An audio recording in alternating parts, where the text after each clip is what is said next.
Hello and welcome to this abridged version of the News on International. I am Dennis Adigunloye. Let's begin with the headlines. Federal government reaffirms commitment to religious freedom, dismisses U.S. report on Nigeria. Samia Hassan is re-elected. Tanzania's president as African Union reaffirms commitment to supporting Tanzania's government. And Guinea-Bissau begins campaigns 3 weeks ahead of elections.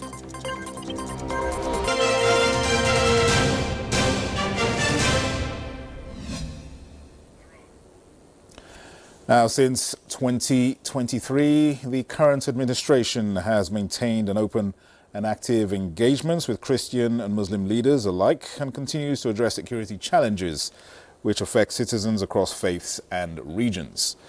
This is contained in a statement by President Bola Tinubu. The president, in the statement, noted that the characterization of Nigeria as a religiously intolerant country does not reflect the national reality, nor does it take into consideration the consistent and sincere efforts of the government to safeguard freedom of religion and beliefs for all Nigerians. The president notes that religious freedom and tolerance have been the core tenets of Nigeria's collective identity and shall always remain so. Nigeria opposes religious persecution and does not encourage it. Nigeria, the president observed, is a country with constitutional guarantees to protect citizens of all faiths. His administration, he adds, is committed to working with the United States government and the international community to deepen understanding and cooperation on protection of communities of all faiths. And the federal government has dismissed a recent U.S. report on religious freedom in Nigeria, reaffirming the nation's security challenges as part of a broader regional struggle against violent extremism. In a statement, Kimiebi Ebienfa, spokesperson of the Ministry of Foreign Affairs, stated this instability is fueled by special interest across West Africa and the Sahel. The government reaffirms commitment to deepening and defending all citizens' rights, regardless of creed or religion. The statement further praises the efforts of the armed forces and expressed solidarity with victims of violence. Ebiemfa highlighted Nigeria's identity as a diverse and God-fearing nation that values tolerance and inclusion. Like America, Nigeria has no option but to celebrate the diversity that is the greatest strength. Despite the disagreements on the reports, the statement affirms Nigeria's alliance with the U.S. and expressed desire to continue partnering in the pursuit of peace, freedom, and democracy.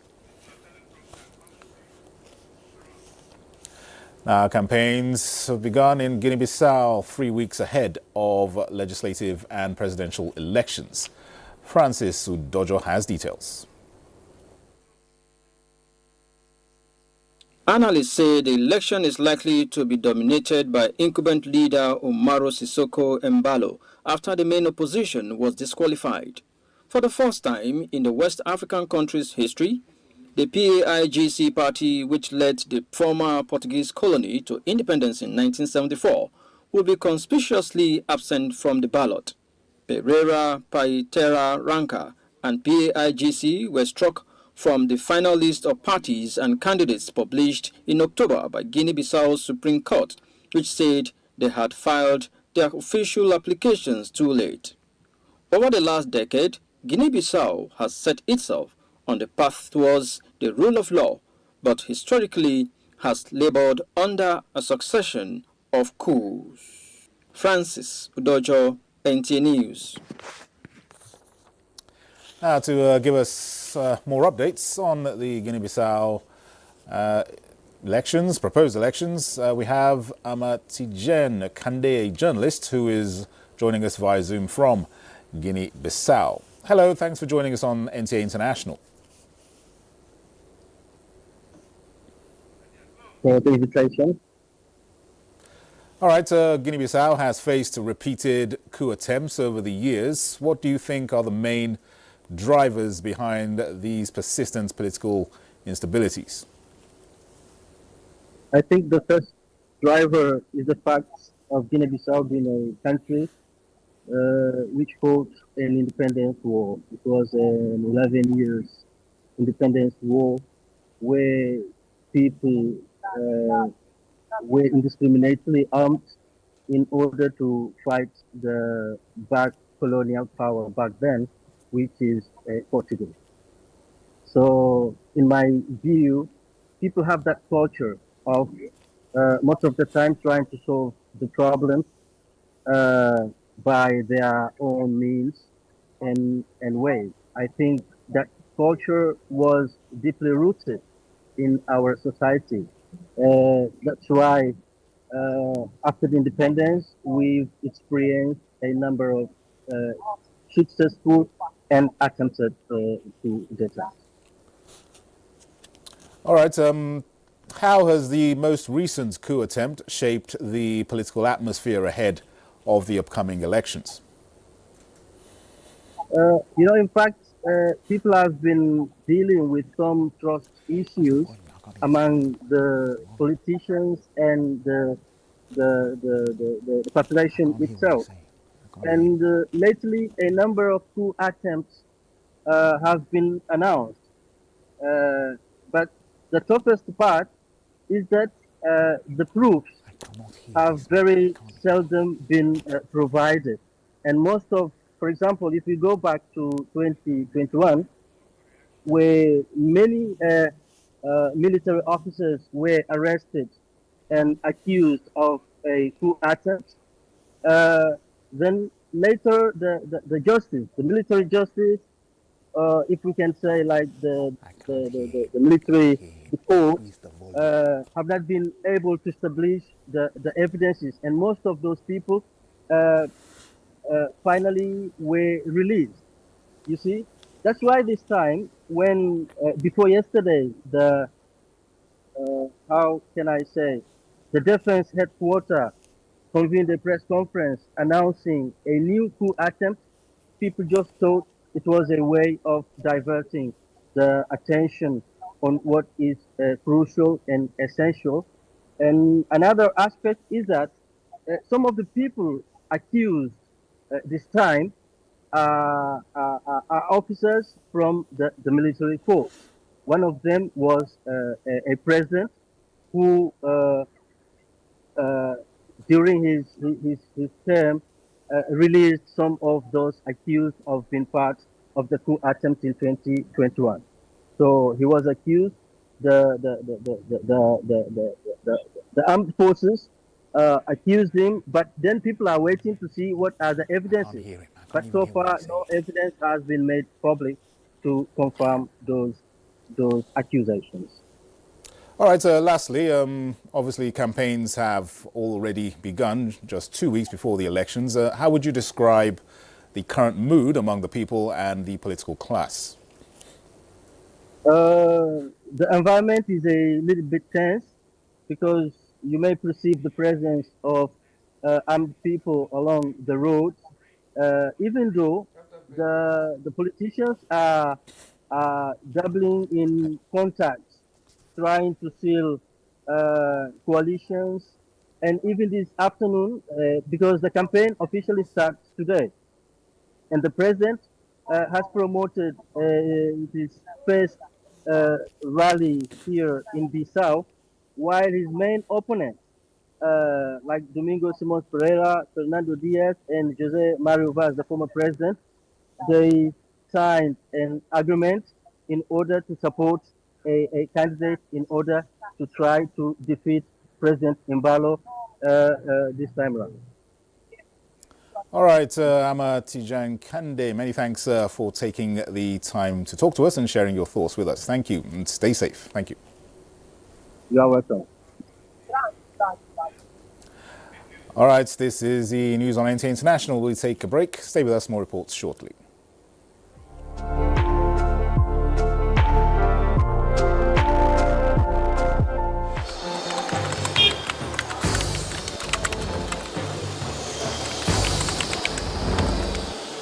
You have no better friend and partner than Nigeria. Let this unveiling today be a call to conscience. Let our practitioners hold the line of truth. To the media, please inform with integrity and with a deep sense of patriotism.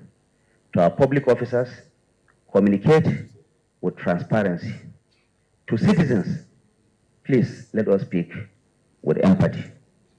Let us come together to become the voice of responsibility, the voice of the world that heals division, that inspires hope and drives development.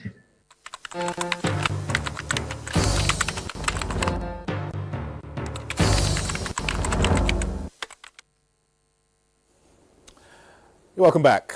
Now, the 39th Stop TB Partnership Board meeting has ended in Manila, the Philippines, with a resolution by partners to scale up surveillance through innovative tuberculosis screening and diagnostic technologies. Partners, including Nigeria's First Lady, Oluremi Tinubu, who is a global and national Stop TB champion, rounded off the meeting with a renewed commitment to accelerate TB elimination by focusing on prevention, which is one of the defined priority actions for 2026. Her participation at the meeting showcased Nigeria's sustained progress against tuberculosis through steadfast leadership, community engagement, strategic national coordination, and domestic resource mobilization in the face of dwindling donor funding. The First Lady has now departed Manila for Nigeria. Chairperson of the African Union Commission, Mahmoud Ali Yusuf, has congratulated President Samia Suluhu Hassan on her victory in Tanzania's presidential election. In a statement, Yusuf expressed deep regret over the loss of lives during post-electoral protests and extended sincere condolences to the victims' families. He emphasized the need to uphold fundamental rights and freedoms, including peaceful assembly and expression, urging authorities to protect these within the legal framework. The chairperson invoked the African Charter on Democracy, Elections and Governance, highlighting respect for the rule of law, human rights, fundamental freedoms and political pluralism as essential to democratic stability. The African Union reaffirmed commitment to supporting Tanzania's government and people in maintaining peace, national cohesion and democracy. Now, Tangier, located in the far north of Morocco, came alive following the latest resolution of the UN Security Council, recognizing Morocco's claim of Western Sahara's autonomy as the most realistic framework for resolving the Western Sahara disputes between Morocco and the Polisario Front. Details with Francis Sudojo. Footage shows people celebrating the fireworks and flares while waving Moroccan flags. Some people can be seen dancing and others are cheering. This resolution would pave the way for peace in the region. As you know, tensions have been escalating in Western Sahara for 50 years, a resident said. Besides Tangier, similar celebrations took place in several other cities across Morocco. By a majority vote of 11, the UN Security Council approved a US-sponsored resolution granting Western Sahara autonomy as the most realistic resolution to the Western Sahara dispute. In 1975, Spain withdrew from its former colony, the Spanish Sahara. This led to a dispute over Western Sahara between Morocco and the Polisario Front. The front demands the establishment of an independent state, while Morocco maintains its control over the region as part of its territory in the midst of international efforts to resolve the dispute peacefully. Meanwhile, the Malian capital is facing a dual crisis of severe fuel shortages and a wave of foreign advisories to leave the country, creating what local journalists describe as a psychosis among residents who feel trapped by deteriorating security and economic conditions. Long chaotic lines have formed at gas stations across Bamako amid a severe fuel crisis, causing widespread panic. The situation on the ground remains despite government announcements that convoys of fuel trucks secured by the Malian Armed Forces FAMA are en route. This tangible crisis has been compounded by a less visible but deeply felt psychological one, triggered by several Western countries publicly advising their citizens to depart Mali. Francis Udojo, NT News. The ECOWAS Court of Justice 2025 retreat has ended with a determination to pursue with vigour the enforcement of decisions of the court by member nations. This was part of the briefing by the Chief Registrar of the court, Yauza Urosama, at the end of the retreat. Judiciary correspondent Austin Anyebe reports. The annual retreat of the ECOWAS Court of Justice evaluates performance of the court and compares results with other sister regional courts in Africa and the Western world. The court also discussed the delineation of the roles and responsibilities of the president of the court, the judge rapporteur, and also the chief registrar, in order to clarify the respective responsibilities of the three institutions of the court.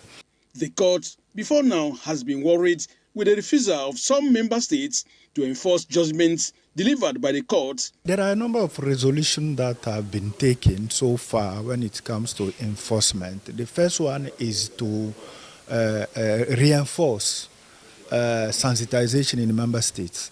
And based on that, we are going to go to some member state in the next 1-2 weeks to get them to increase their knowledge and their awareness of the court, and to sensitize them on the fact that the credibility of each court depends on the rate of enforcement of its decision. Another challenge that impedes an efficient operation of the court was low funding, which the registrar says is being considered for improvement. We are in the process of getting the situation improved. First of all, we requested, last year there was a cut in the budget of the court. So we have made a case about it, and the process is ongoing for the Council of Ministers to reinstate the percentage of the budget that was cut. The court says it is poised to enhance performance and contribute to deepening democracy in the African sub-region. In Abuja, Austin Anyebe, NT News. In other news, the call to empower women towards achieving a just and inclusive energy transition in Nigeria has never been more urgent than now. As women from states, particularly those from the oil-rich regions and those worst hit by climate change, gathered in Abuja to be empowered to be the leading voices in the transition process. Charles Alpha has details. For 3 days, women drawn from the Niger Delta, Benue and northern regions, areas most impacted by pollution from oil, gas and coal activities, participated in a renewable energy boot camp organized by the Ministry of Environment and Global Initiative for Food Security and Ecosystem Preservation. The training equipped women and girls with practical skills in solar installation, maintenance, and community energy education, preparing them to return as clean energy advocates and change agents in their communities. The renewable energy sector offers the opportunity for huge employment, and the women cannot be left out. They must be part of it because they are also the direct users and beneficiaries of renewable energy. And that is why we are doing this. Women hold immense potential in the renewable energy sector, but often lack the skills to participate fully.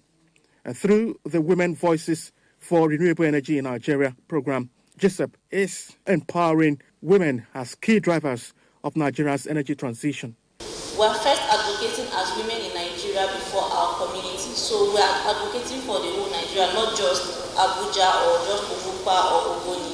We did not know that it was possible to break away from national grid and get a solar-powered mini-grid to power our community. But this boot camp has helped us. Renewable energy will help women to better their livelihood, especially women living with disabilities. And I believe that if we leverage on that model, if we leverage on that system, we will be able to empower the grassroots women.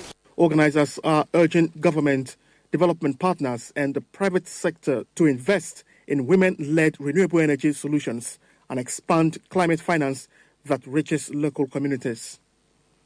Charles Alpha, NTA News. The People's Democratic Party says it is appalled by the judgment of the Federal High Court, Abuja, presided over by Justice Kolawole Omotosho. PDP National Publicity Secretary Debo Olugunagba, in a statement, explains that the judgment of the court does not vitiate its ability to proceed with the processes and activities towards the National Convention to elect new national officers to pilot the affairs of the party for the next 4 years. It notes further that the recent judgment of the Supreme Court affirms the supremacy of a political party in the management of its internal affairs. Let's now get the latest check on the weather.